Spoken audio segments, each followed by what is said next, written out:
Esse ano que se passou foi um ótimo ano para quem gosta de filmes. A gente teve grandes nomes como a Greta Gerwig, o Christopher Nolan, o próprio Martin Scorsese fazendo seus filmes. Eu adoro falar desses filmes desses grandes diretores, parece que eu estou fazendo parte da história do cinema de alguma forma. Dito isso tudo, um dos filmes que eu estava mais ansioso nessa última temporada de filmes do Oscar era O Menino e a Garça, do Hayao Miyazaki. E por mais que esse filme tenha sido uma adaptação ou um pensamento a partir de um outro longa, eu sinceramente não precisava de mais nada. Eu só precisava saber que era o novo filme do Hayao Miyazaki e aí eu estava completamente entregue para esse filme. Então, sem mais delongas, vamos direto falar sobre o filme da vez, O Menino e a Garça, de Hayao Miyazaki. Após 10 anos da sua aposentadoria, o Hayao Miyazaki voltou com um novo filme, e aí vem sempre aquele pensamento: talvez esse seja o último filme que esse diretor vai entregar.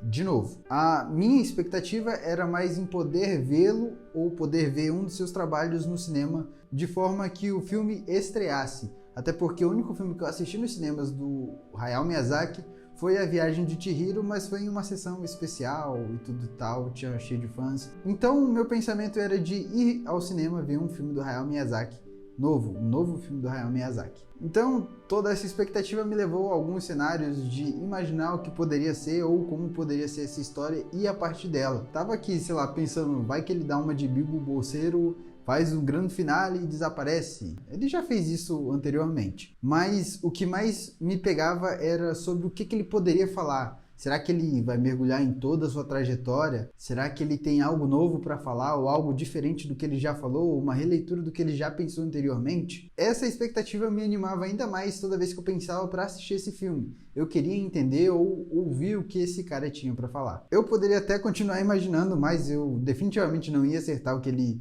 se propôs a falar aqui. Embora O Menino e a Garça mergulhe na história pessoal do diretor, fale muito sobre a sua juventude, sua adolescência ali, esse filme traz algo que eu nunca tinha visto o Hayao Miyazaki trabalhar de uma forma tão interessante dessa forma, que é o legado e o fim da vida de uma pessoa. Eu sei, o diretor já tinha trabalhado isso através do fim da vida da sua mãe em outros longas. Só que nesse longa aqui ele decidiu trabalhar sobre a sua vida vivida como um artista. Todo esse cenário de criação de mundo e estruturação de um mundo, tanto quanto explorar esse mundo e trazer as suas vivências para uma forma de fantasia e fazer o caminho inverso, o Hayao Miyazaki sempre dominou muito bem e sempre tirou isso de letra. Mas aqui em O Menino e a Garça a gente consegue ver o caminho contrário que ele faz entre criar um universo. A gente é convidado a entrar na cabeça dele e entender o seu processo criativo. Esse fato de transformar as coisas da sua vida em fantasia é algo que me fascinou desde o primeiro momento em que eu assisti um filme do estúdio Ghibli. E aqui o convite do Hayao Miyazaki é irrecusável, pelo menos para mim que sou fã dele. Um dos meus diretores favoritos da atualidade, o Guillermo del Toro, ao falar desse filme, ele usou as seguintes palavras. Abre aspas para ele aí, eu vou ler, tá? Um velho mestre dispensa ferramentas e dispensa os floreios. Ele para de tentar te impressionar e faz uma espécie de gesto simples, mas bonito, como um pincel. Eu não vejo uma forma de descrever melhor esse filme do que essa que o Guillermo del Toro descreveu. E aqui vai a um comentário sobre Robot Dreams, um dos filmes que eu gostaria de falar ou que eu ainda vou falar nesse canal. Já tem até o texto pronto. O Robot Dreams, ele dispensa a fala, mas ainda assim ele te convida pela história a mergulhar na história desses personagens. Robot Dreams ainda tem algumas fórmulas que faz com que nós, telespectadores, compreendamos a sua história com mais facilidade. Aqui, Hayao Miyazaki te convida a mergulhar nas suas ideias e em todos os seus pensamentos e te convida a se debruçar sobre o filme e sobre as questões que a vida te traz através desse filme. Como você chegou até a sua vida adulta? Como você lidou com as suas perdas até aqui? Como você viveu? Como você construiu o seu caminho até o final dele? Como você vive? No último ano eu ouvi do Martin Scorsese que ele se sentia triste por ter muita coisa para falar, mas sentir que tem pouco tempo para falar essas coisas. Tem uns 10 anos que eu escuto falar que o último filme do Clint Eastwood vai ser lançado, o próximo é o último filme do Clint Eastwood e tal.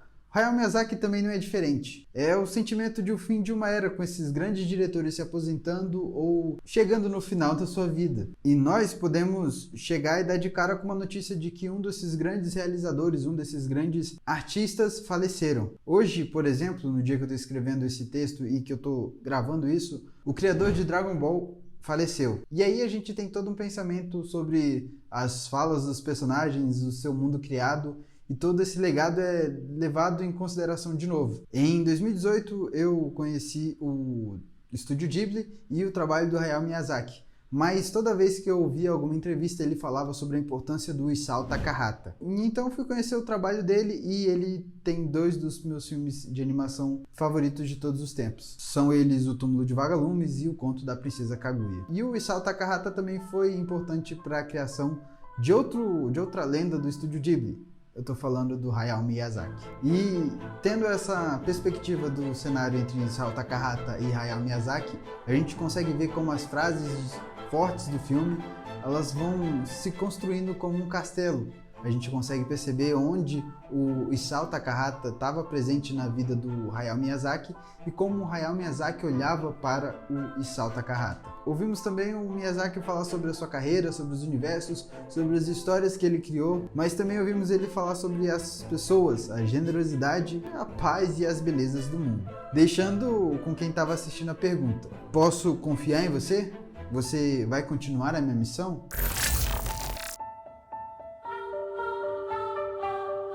Esse foi o meu comentário sobre O Menino e a Garça. É um filme que me marcou bastante, principalmente depois de eu assistir ele, depois de um tempo de eu assistir ele. Até porque ele vem ganhando mais força em mim toda vez que eu paro para pensar sobre o filme. Se você gostou desse comentário, tem um link aqui na descrição que vai te levar a outros comentários meus sobre outros filmes, lá no site do Pitacos do Leleco. Lá também tem críticas e reviews sobre séries, aí é com a parte do Leleco e você pode acompanhar lá também. Caso você queira me seguir nas redes sociais, está aqui embaixo também. Te espero no próximo vídeo. Até mais!